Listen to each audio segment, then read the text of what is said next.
an older one. There was Richard III. I flubbed it twice that I recall immediately. The first one was sent before my time into this breathing world. Didn't say breathing. And the last one was something about a name. Welcome to the channel.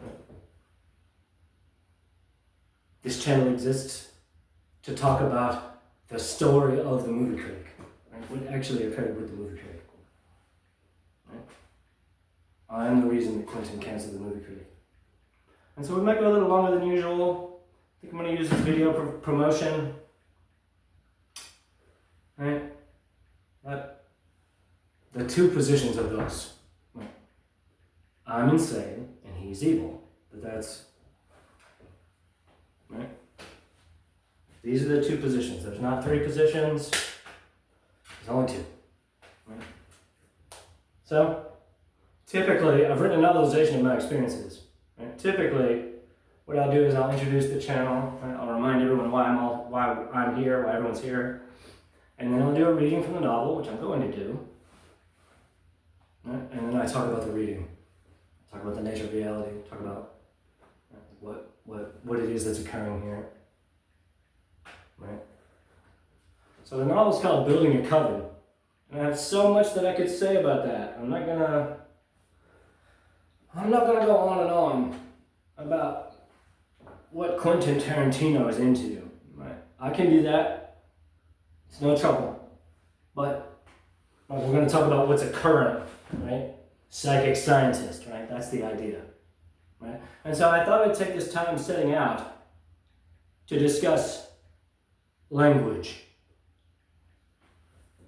All of life is expressing a noble divinity that has a specific construct, every piece feeding into the whole. This is unequivocal, right? And this emerge is through a divine abstraction, right? A beautiful celestial zephyr.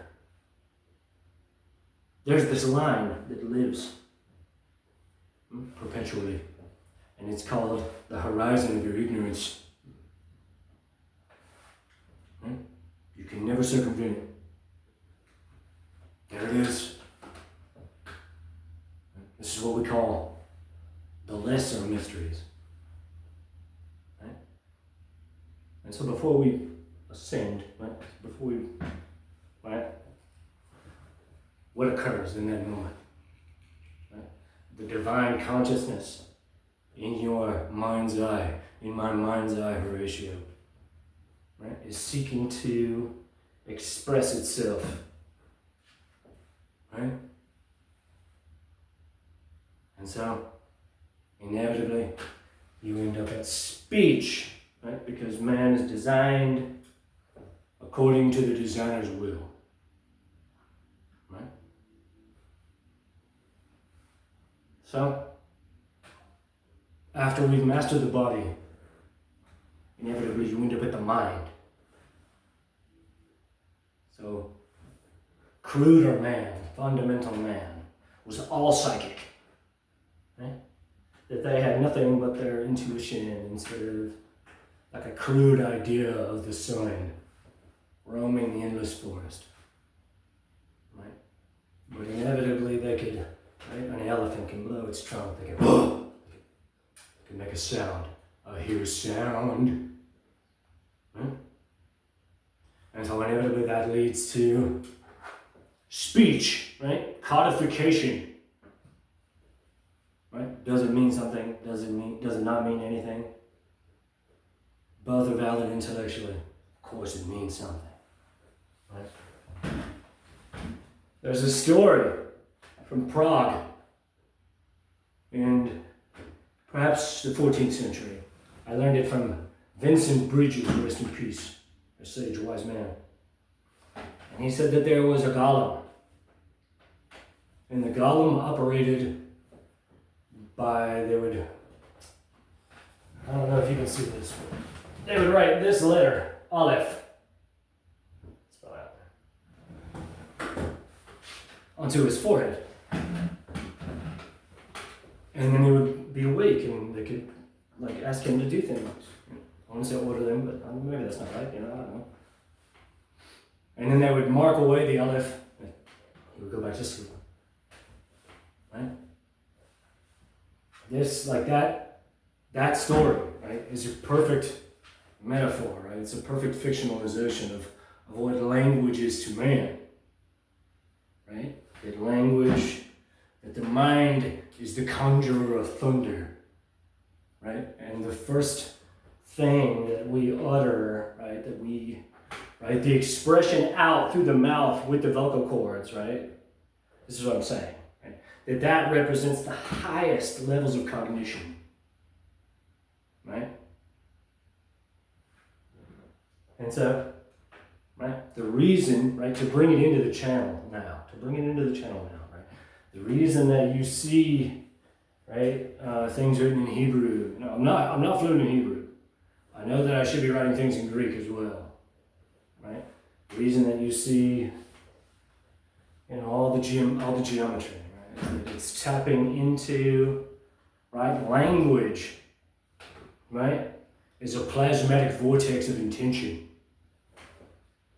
right? That you say it, but you also think it while you say it. Right? And this is where the highest philosophy comes from, right? Platonic forms. All things reside as idea, and they're breathed into creation by the Almighty. Right?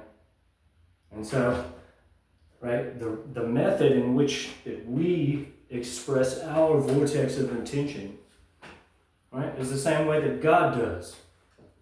Is the same way that abstract intellectual notion does. Right? And so, right, all instances, right, to bring it into the channel, right, I'm going to start reading on my novel soon, right, but everything that occurs, right, as far as what's between me and Quentin, right, is all rooted in that one idea, right, that life has an intellectual origin, and man, through his mind, right, can unfold the hologram, right, and through meditation, prayer, stark raving madness, right? Blind evil, right? Man can tap into the eternity in every cubic centimeter of space, right? So, the book's called Building a Coven. We're writing the good parts now. And I'm kind of guessing, not really, but a lot of times it'll go back to the first page. But I'm in the street, right? I'm outside of Memphis, right? Walking each day south on the highway, inevitably towards my family, which is in North Alabama. But they're bombarding me constantly. It's a savage, legendary psychic siege. That's like what's going on between us. Right? There's never been anything else that's been occurring. And it just took me, right? I trusted him. And that was, right? He trusted me, right? Like at that site, there it is. Right? Anyway, before I begin, like the last thing that I'll say is that I'm not offering like lunacy, barking at the moon. That's not, right? Any of my skeptics, right? Like anyone who says, "Oh, this guy's lost his mind," right? That's fine. You're allowed to think that, right? I have a clear delineation of proof that you can like set into motion to prove me insane, right? And that's for Quentin to release the conversation between himself and Robert De Niro, right? That's all, right? If this has nothing to do with me, then that conversation has nothing to do with me, right?